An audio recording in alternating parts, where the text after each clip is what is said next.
this Global Sumud Flotilla was inspired by the words of Palestinians. They were the ones who first mentioned this idea of sending dozens of ships with hundreds of people from all over the world at once to try again to break the Israeli illegal and inhumane siege. So this idea was very much outsprung of Palestinians, and what we are doing here is to listen to the calls of Palestinians and acting upon them, where they are calling for people all over the world, the free people of the world, to take a stance and to end our complicity. And that is what we are trying to do now.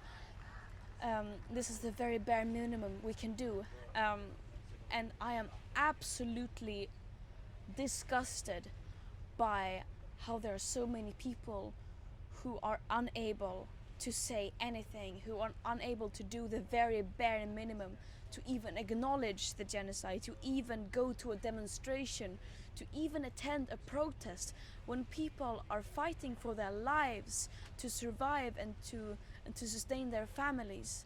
I am ashamed as a human being, especially by my government, who are supposed to represent me.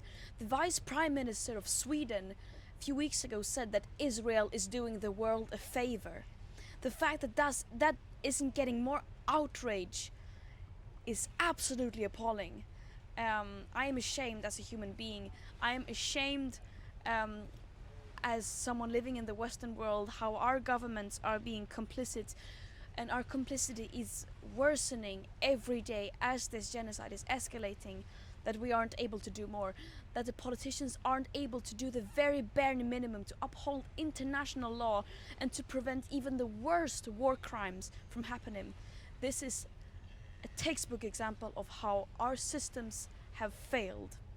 None of Israel's actions in this genocide would be possible without the political, financial, but also cultural support from our government, not the least, especially the Western governments. We are showing that our governments will not act, will not even impose sanctions against Israel in a genocide. And now it's more clear than ever that it is a genocide. Just the other day, genocide scholars from all over the world once again confirmed that it is a genocide happening, and that they aren't facing consequences, that they are not being held accountable for those actions. Of course, to them is seen as a green light that they can go ahead with other plans to further escalate their war crimes in the West Bank, but also in their horrendous plans in what is called as the Greater Israel Project.